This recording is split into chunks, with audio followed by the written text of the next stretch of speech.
पिछली कक्षा में हमने प्रश्नावली 1.3 के 2 सवाल कर लिए थे।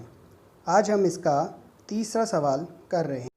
सवाल है, व्यापक नियम का प्रयोग करते हुए निम्नलिखित गुणनफलों का आकलन कीजिए। सन्निकटन मान से। पहला सवाल है, 578 की गुणा 161 से करनी है। तो सबसे पहले हम 578 का सन्निकटन मान लिखेंगे। जैसा आप सभी को पता है, 578 का सन्निकटन मान होगा 600। अब हम 161 का सन्निकटन मान लिखेंगे। जैसा आप सबको पता है, 161 का सन्निकटन मान होगा, जी हाँ, 200। अब हम 600 और 200 की गुणा हमारे साधारण तरीके से करेंगे। यहाँ लिखा हमने 600, नीचे लिखा 200।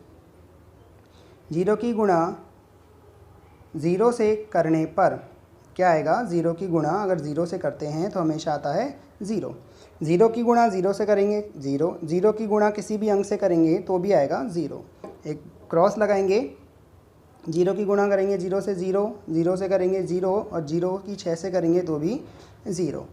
अब 2 बार क्रॉस का निशान लगाएंगे, 2 को 0 से करेंगे 0, 2 को फिर 0 से करेंगे 0, 2 को 6 से करेंगे तो आएगा 2 छिक्के 12।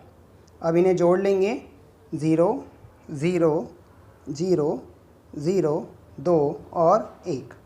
तो हमारा उत्तर आ गया 1,20,000। ये तो हमने किया था हमारे साधारण तरीके से, लेकिन यदि हम इसे बिल्कुल ही नए तरीके से करना चाहें तो 6 को हम 2 बार गुणा करेंगे 12 और इनके पीछे के अंकों को जो 0 के रूप में हैं गिन लेंगे, 1 2 3 4 और 12 के पीछे उतने ही शून्य लगा देंगे। इस तरह हम आसानी से बड़ी संख्या का गुणा कर सकते हैं। अब करते हैं हम हमारा दूसरा सवाल।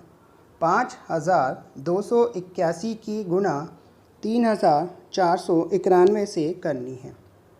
सबसे पहले हम 5281 का सन्निकटन मान निकालेंगे। तो 5281 का सन्निकटन मान होगा 5000। 3491 का सन्निकटन मान निकालेंगे तो सन्निकटन मान 3491 का होगा 3500। अब 5000 की गुणा 3500 से करनी है तो हम जितने भी शून्य हैं उनको छोड़ देते हैं और 35 की गुणा 5 से कर लेते हैं। 5 की गुणा 5 से किया 5 25, 5 नीचे हासिल 2, 5 दिया 15 और 2 17। तो आ गया 175। अब कुल शून्य गिनेंगे, 1 2 3 4 5 और शून्य इसके पीछे लगा देंगे। कुल कितने शून्य लगाए हैं हमने? 5 शून्य। इस तीसरा सवाल, 1291 की गुणा 592 से करनी है। तो सबसे पहले हम 1291 का सन्निकटन मान लिखेंगे। तो 1291 का सन्निकटन मान होगा 1300। अब हम 592 का सन्निकटन मान लिखेंगे। तो 592 का सन्निकटन मान क्या होगा? जी हाँ, कितना होगा? 600। अब हम 1300 को 600 से गुणा करेंगे। तो हम सिंपली 13 का पाड़ा 6 बार बोल लेते हैं। 13 एकम 13, 13 दूना 26, 13 तीन 39, 13 चौक 52, 13 पंजे 65 और 13 छिंग 78। अब हम 0 गिन लेते हैं। कुल 4 0 हैं तो चारों 0 को इसके पीछे लगा देते हैं। तो हमारा उत्तर आ गया 7,80,000। हमारा अगला सवाल है, 9250 को 29 से गुणा करना है। तो सबसे पहले हम 9250 का सन्निकटन मान लिखेंगे। तो 9250 का सन्निकटन मान होगा 10,000। अब हम लिखेंगे 29 का सन्निकटन मान। 29 का सन्निकटन मान क्या होगा?